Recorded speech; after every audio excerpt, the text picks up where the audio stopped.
Hey, boss, he ain't working. Hello, my name is Rene Campos. I'm a candidate for District 7. Today I've called this conference. Today it's not about one man. Today it's about the Constitution. The First Amendment does not belong to the comfortable. The Equal Protection Clause does not apply to only the popular.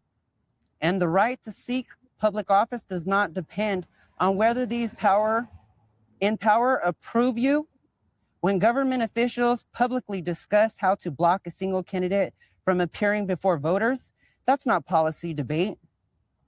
This is institutional overreach. Welcome back to another episode of Pour Your Own Problems. I am your host, Mercy. And what we're viewing right now is a man by the name of Rene Campos. He is a sex offender that's running for the city council in Fresno. What are we doing with our policies, people?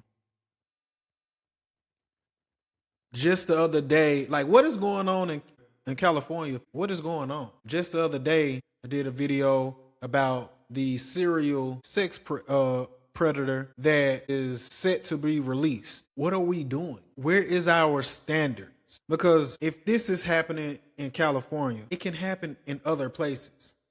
And it seems like more and more we're just giving people, I'm not saying we shouldn't forgive people. I'm not saying that we shouldn't give people should not be awarded a second chance or a second opportunity. But at the end of the day, we still need to set boundaries and cut the head off before it gets anywhere, right? Because the more and more I see that we have softened our laws on crime, the more and more we see criminals on a daily getting away with everything. It's like, oh, we're going to defund the police, but we're going to enable the criminal. I think it's foolish, but let's keep it going. The Constitution does not grant government the authority to pre-select who is worthy of the democracy. Voters decide, not councils, not rhetoric, not fear. If the standard becomes, we are uncomfortable, then rights become conditional. And unconditional rights are not rights at all. I have accepted responsibility for my past. I've completed every requirement of the court. I've imposed the law as spoken. The sentence was served. In America, rehabilitation is not a slogan. It is a legal principle. So the question is not whether I make people uncomfortable. The question is whether our institutions respect the rule of law when it is convenient and inconvenient. Democracy is the strongest when it trusts its voters. If we abandon that principle, we abandon the foundation of this republic. The election belongs to the people of District 7 and no one else. You may be speaking from a factual place, but let's look at the merits of the case. Sir, you were convicted and you pleaded no contest to a misdemeanor charge of possessing child sex abuse material back in 2021. Following this plea, he served 27 days in jail. He was initially charged back in 2018 after a cyber tip. So this is fresh. This is not like you did, and I'm not even making no excuses for this man, but this is not like you did something 20, 30 years ago, right? This is still fresh. This is not like you were a child in, like a 13-year-old boy, 14, 12, whatever the case may be. It's not like you were a child and did this. You was a grown man. So him talking about the standards and the policies of what, this country stands on or supposed to stand on, no, that doesn't give you necessarily the acceptance and the invitation to serve our people. All because you did your time don't mean that negates you from scrutiny, from ever even running. So he can miss me with that one. We got to stop giving these predators so much slack. In a crowded field vying for the seat when Councilman Nelson Esparza's term runs out. The controversial political hopeful spoke with Action News reporter Brisa Colon in his first television interview about the criminal past. He's not hiding. Well, I believe Fresno deserves leaders that are honest from the very beginning, not the end.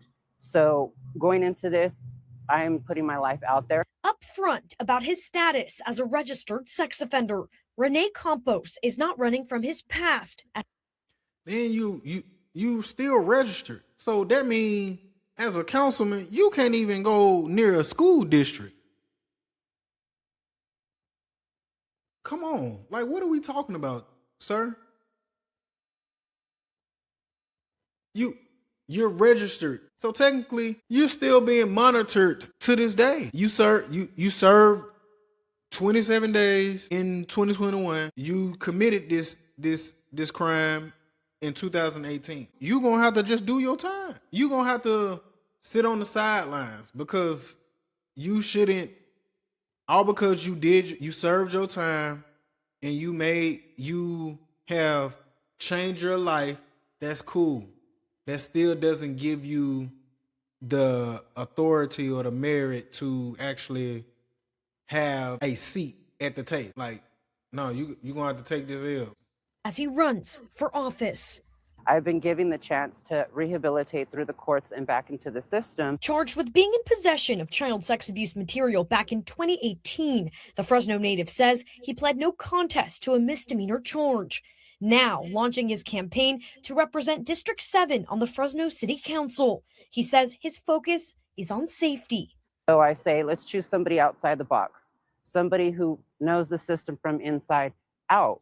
Because I've experienced the laws that we are trying to reform right now. Fresno County Clerk and Registrar of Voters James Coos says, I don't think we need to I don't even think we need to continuously reform these laws. To be honest with you, like I stated before, we have over corrected a lot of these laws that enable the behaviors that we see in society today. Whether you're talking about murder, whether you're talking about robbery, whether you're talking about theft, whether you're talking about sex offenders. We have loosened these laws so much that these people can assume that they can get away with this. Get away with crime. State law does not prevent a registered sex offender from running for office.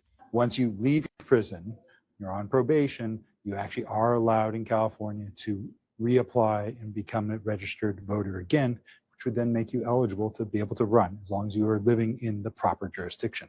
Campos looks to enter a growing field of people vying for the seat.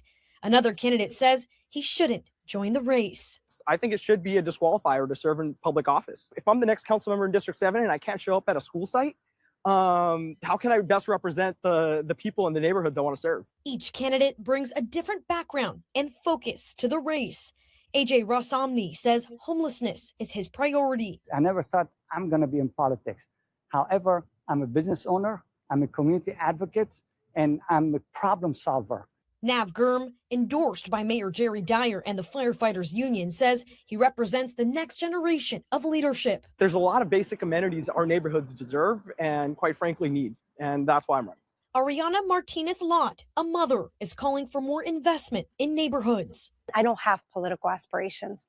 I am running to continue the work that we have been doing here locally as residents in our city. Campos has not yet filed for the office. He and the other candidates have until the 6th to submit their paperwork. The primary election is the first Tuesday in June. Brisa Colon, ABC 30, Action News. Yeah, I say it like this. Hey, I think Buddy need to sit down and sit this one out. I don't think that he qualifies. Yes, you served your time. You did everything that you supposed to do. And hey, we can respect that. We can honor that. But we can't. That doesn't negate your past. And then it's still fresh. It's not like this happened 30, 40 years ago. And on top of that, you're still registered as a sex offender to this day. So you're still being how I look at it, you still being reprimanded to this day. And until that is erased or whatever the case may be, I don't think that you should be running. I don't think you should run at all, but if they're going to allow you to run, you shouldn't be on the registry at least. But that's my opinion on that. But sippers, y'all tell me what y'all think in the comments. Should he be allowed to run for the city council, or should he just sit this out and continue to advocate for his city? Y'all let me know what y'all think in the comments. Remember to like, share, subscribe, and hit that notification bell. It's your boy Mercy. I'm out.